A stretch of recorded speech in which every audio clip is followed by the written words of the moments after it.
are going to start the next video lecture of 10th class. और आज हम इस लेक्चर के अंदर स्टडी करेंगे स्टूडेंट्स मेटल्स के रिडक्शन के बारे में, reduction of metal oxide to metals. तो चलिए स्टार्ट करते हैं। Reduction of metal oxide to metal.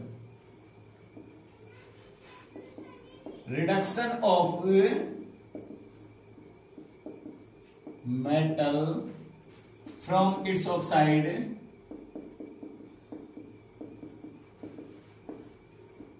can be done by three way। तीन प्रकार से मेटल का एक्सट्रैक्शन है स्टूडेंट, हम वो स्टडी कर सकते हैं। फर्स्ट वन हम बात करते हैं मेटल ऑफ लो रिएक्टिविटी, ऐसी मेटल जिनकी रिएक्टिविटी बिल्कुल कम होती है। सेकंड वन हम बात करते हैं student metal of medium reactivity, जिनकी रिएक्टिविटी क्या होती है, मीडियम होती है। ओके, और थर्ड वन हम बात करते हैं that is metal of high reactivity, यानी कि ऐसी मेटल जिनकी रिएक्टिविटी बहुत ही ज्यादा होती है। तो इन वो अलग अलग तीनों प्रकार के मेटलों को हम अलग अलग प्रकार से निकालते हैं। यानी कि अगर हम बात करते हैं हमारी इसकी रिएक्टिविटी सीरीज की, तो हमने जो एक वीडियो के अंदर आपको रिएक्टिविटी सीरीज याद करने की ट्रिक भी बताई थी और उसको याद करने का तरीका भी समझाया था, उस वीडियो को भी आप देख सकते हैं मेटल नॉन मेटल की प्लेलिस्ट के अंदर से। तो हमारी जो टेबल है उसके अंदर पोटासियम, सोडियम, ठीक है, इन मेटल को कैल्शियम, मैग्नीशियम, ठीक है, ये सारी जो मेटल हैं, और एल्यूमिनियम, इनको तो हम एक्सट्रैक्ट करेंगे, यानी इन सबको एक्सट्रैक्ट किया जाता है इलेक्ट्रोलाइसिस से, because they have high reactivity. Electrolysis से इनको एक्सट्रैक्ट किया जाता है। अनदर मेटल है जैसे zinc, iron, lead, copper, zinc, iron, copper, lead, इन मेटल को हम एक्सट्रैक्ट करते हैं with the help of what, reduction method, ठीक है, रिडक्शन विद ऑक्सीजन, यानी इनको बोलते हैं स्मेल्टिंग से। इनकी जो प्रोसेस होगी वो स्मेल्टिंग होगी, और जो मेटल लेफ्ट करती हैं जैसे एजी, सिल्वर और गोल्ड, इन मेटल को यानी कि सिल्वर और गोल्ड को हम एक्सट्रैक्ट करते हैं हीटिंग से, डायरेक्ट हीटिंग मेथड यूज करके हम इनको एक्सट्रैक्ट कर लेते हैं। So these are the method of extraction. तो चलिए वन बाय वन करके इन सबको समझने की कोशिश करते हैं। तो पहले शुरू करेंगे हमें metals of low reactivity.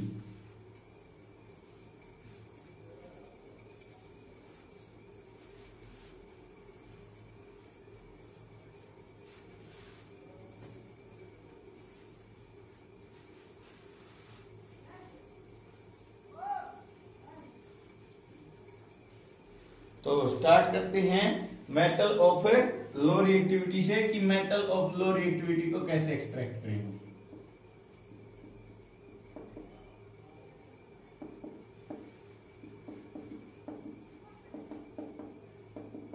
Metal of low reactivity, जैसा कि हम जानते हैं कि जो मेटल लेस रिएक्टिव होती हैं उनको डायरेक्टली हमें ऑब्टेन कर सकते हैं। दीज मेटल्स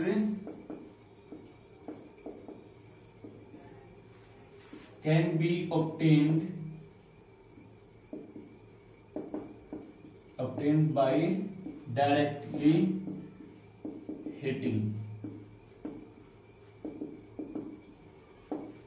ठीक है, इनको डायरेक्टली हम क्या करेंगे, हीट करेंगे और हमें प्योर मेटल मिल जाएगी। एग्जांपल हमारे क्या हैं, सिल्वर एंड गोल्ड। सिल्वर और गोल्ड मेटल को हम क्या कर सकते हैं, डायरेक्ट हीट करके मेटल ऑक्साइड को हीट करके प्योर मेटल को ऑब्टेन कर सकते हैं। ठीक है, अब बात करते हैं सेकंड टाइप्स की मेटल की, मेटल्स ऑफ मीडियम रिएक्टिविटी, जिन मेटल्स की रिएक्टिविटी मीडियम होगी उनको कैसे एक्सट्रैक्ट किया जाएगा। तो हम बात करते हैं मेटल ऑफ मीडियम रिएक्टिविटी। जो मेटल मीडियम रिएक्टिविटी की होंगी उनको किस प्रकार से एक्सट्रैक्ट करेंगे उसको जानने की कोशिश करेंगे। तो इसमें हम बात करते हैं medium reactivity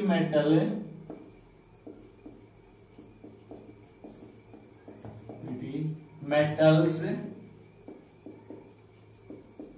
can be extracted from their ores, their oxide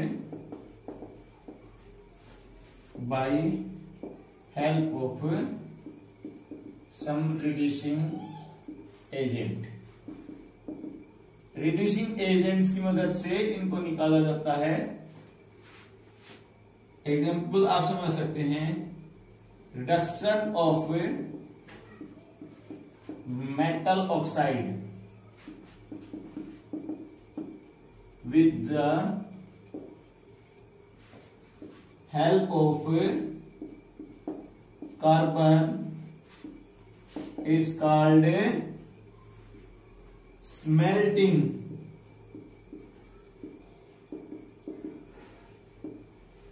क्या बोलते हैं स्टूडेंट कि हम जो मेटल हैं उनको अगर कार्बन के साथ मेटल ऑक्साइड को कार्बन के साथ हीट करते हैं और उससे जो मेटल ऑब्टेन करते हैं उसी को हम क्या बोलते हैं, स्मेल्टिंग प्रोसेस बोलते हैं। एग्जांपल के तौर पे आप देख सकते हैं कि अगर हम एग्जांपल की बात करते हैं तो हमारा एग्जांपल क्या होता है, एक प्रकार से अगर हमें जिंक ऑक्साइड को इसके साथ कार्बन के साथ हीट करते हैं then what will we will get zinc plus carbon monoxide. ये कार्बन मोनोऑक्साइड में मिल जाएगी। अगर हम ऐसे एग्जांपल दें, लेड ऑक्साइड का कार्बन के साथ हीट करेंगे तो क्या मिलेगा, लेड और CO, यानी ये कार्बन मोनोऑक्साइड है और हमें एक प्रकार से प्योर मेटल है हमारी ऑब्टेन हो जाएगी। So this is the method of reduction of medium reactive metal. Medium reactive metal को हम किस प्रकार से एक्सट्रैक्ट कर सकते हैं, ये हमारा वो मेटल एक्सट्रैक्शन का मेथड है। चलिए अब बात करते हैं reduction of metal from high reactivity series.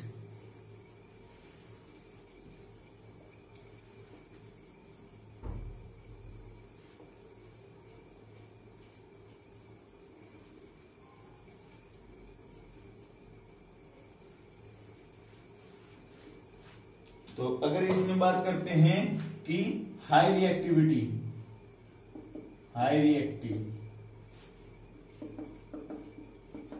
जिनकी रिएक्टिविटी हाई होती है उनको किस प्रकार से एक्सट्रैक्ट कर सकते हैं। हाई रिएक्टिव मेटल्स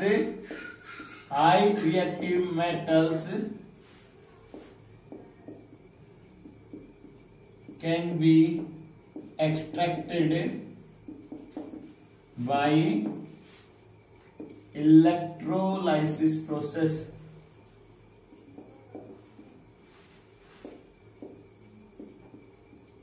कौन सी प्रोसेस से एक्सट्रैक्ट कर सकते हैं, इलेक्ट्रोलाइसिस प्रोसेस से इन मेटल्स को एक्सट्रैक्ट किया जा सकता है। अब समझते हैं व्हाट इज इलेक्ट्रोलाइसिस प्रोसेस।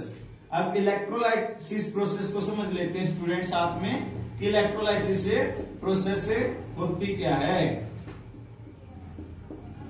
तो इसको समझते हैं, it is the process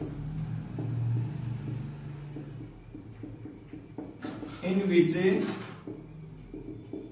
electric current is supplied to an metallic electrolyte and pure metal gets deposit on a cathode। Pure metal हमारी कैथोड पे जमा हो जाती है, उसी को हम क्या बोलते हैं, इलेक्ट्रोलाइसिस। यानी कि इलेक्ट्रोलाइट लेंगे, एक सॉल्यूशन लेंगे, दो मेटल के इलेक्ट्रोड लगा देंगे और बैटरी से उसको कनेक्ट कर देंगे, इलेक्ट्रिक करंट उसको सप्लाई कर देंगे, जिससे हमारे कैथोड के ऊपर जो प्योर मेटल है वो चिपक जाएगी, एक्यूमुलेट हो जाएगी। इसी को हम क्या बोलते हैं, इलेक्ट्रोलाइटिक रिफाइनिंग मेथड। ये इलेक्ट्रोलाइटिक रिफाइनिंग मेथड है मेटल्स का। तो चलिए इसको डायग्राम से समझने की कोशिश करते हैं, डेफिनेशन से आपको समझ में भी आ गया होगा।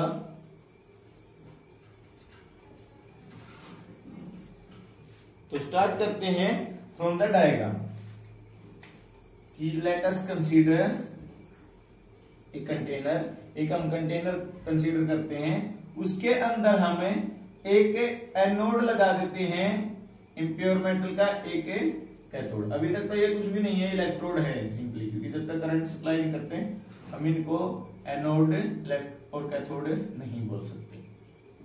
ओके, तो हमने ये यहाँ पे बैटरी से कनेक्ट कर दिया, यहाँ पे हमने एक की को लगा दिया। ठीक है, अब ये टर्मिनल पॉजिटिव होता है, ये टर्मिनल हमारा नेगेटिव होता है, यानी कि that's why it is positive, it is negative. की को जैसे ही प्रेस करते हैं ऐसे ये हमारा बन जाता है। तो अब हमें याद रखना है, इसमें इलेक्ट्रोलाइट हमारा फिलअप कर रखा है, और इसको सिंपली एक एग्जांपल ही ले लेते हैं। ये एग्जांपल हमारा ले लेते हैं कॉपर का। ये कॉपर मेटल का इलेक्ट्रोड है, ये भी कॉपर मेटल का इलेक्ट्रोड है। ठीक है, ये कॉपर है, सल्फेट हमने इसके सॉल्यूशन के अंदर फिलअप कर लिया है, CuSO4, कॉपर सल्फेट का सॉल्यूशन यहाँ पे भरा गया है। अब देखते हैं कि जो पॉजिटिव टर्मिनल है ये हमारा क्या है, एनोड है in the case of electrolytic cell. ये नेगेटिव टर्मिनल है, ये हमारा कैथोड है। अब हमें अगर कॉपर एक्सट्रैक्ट करनी है तो ये कॉपर का इम्प्योर इलेक्ट्रोड है, इम्प्योर कॉपर इलेक्ट्रोड, और ये क्या है, प्योर कॉपर इलेक्ट्रोड। अब जैसे ही इलेक्ट्रिक करंट सप्लाई किया जाता है स्टूडेंट, जो कॉपर सल्फेट सॉल्यूशन है Cu2 positive plus SO4 2 negative में डिसोसिएट हो जाता है। और एक चीज आपको हमेशा याद रखनी है, कभी भी नहीं भूलनी है, अगर आप केमिस्ट्री पढ़ते हैं तो ये चीज आपको बिल्कुल अच्छे से याद हो जानी चाहिए। मैं इसको हाईलाइटेड फॉर्म में अलग से लिख देता हूं, और ये चीज आपको पूरी केमिस्ट्री की स्टडी में +1 में +2 में सभी जगह पे आपको ये हेल्प करने वाली है, जो अभी मैं बता रहा हूं। हमेशा याद रखना स्टूडेंट, इसको नोट डाल के लिख लेना बेसिक से, कि एनोड पे हमेशा क्या होता है, ऑक्सीडेशन होगा, ये बात फिक्स है। अब ये पॉजिटिव नेगेटिव टर्मिनल है ना, इनको याद करने की जरूरत नहीं है, हमें याद रखना है एनोड पे ऑक्सीडेशन होगा। ठीक है, और ऑक्सीडेशन में क्या होगा आपको याद रखना, लॉस ऑफ इलेक्ट्रॉन, ये बात याद रहेगी। एनोड पे हमेशा ऑक्सीडेशन होगा, लॉस ऑफ इलेक्ट्रॉन होगा।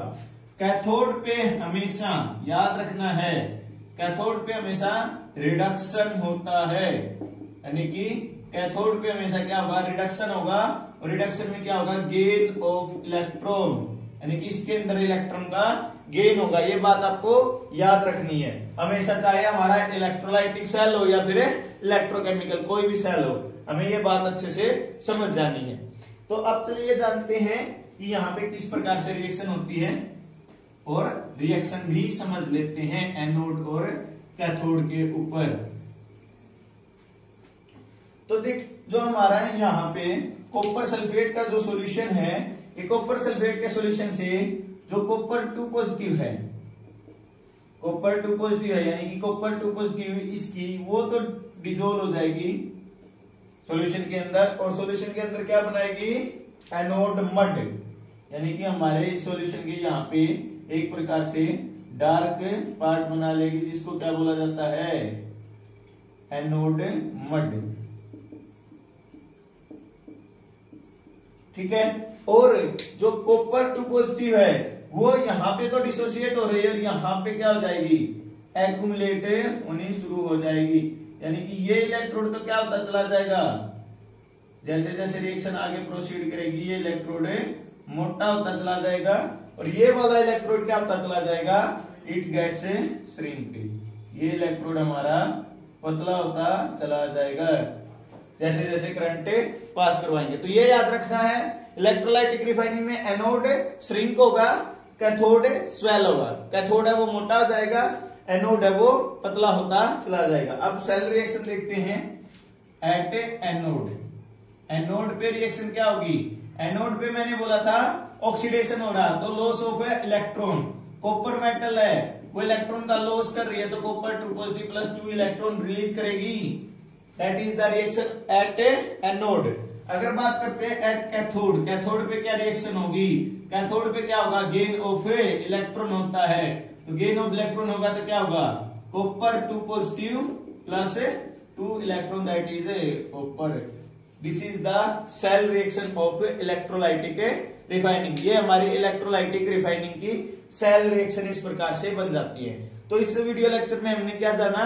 इसमें हमने लो रिएक्टिव मेटल को कैसे रिड्यूस कर सकते हैं, मीडियम रिएक्टिव मेटल को कैसे रिड्यूस कर सकते हैं, और हाई रिएक्टिव मेटल्स को कैसे रिड्यूस किया जा सकता है। अच्छे से इसके नोट्स बनाने हैं सभी स्टूडेंट्स को, और ट्राई करें इस टॉपिक को अच्छे से लर्न करने की। Thank you so much for watching this video.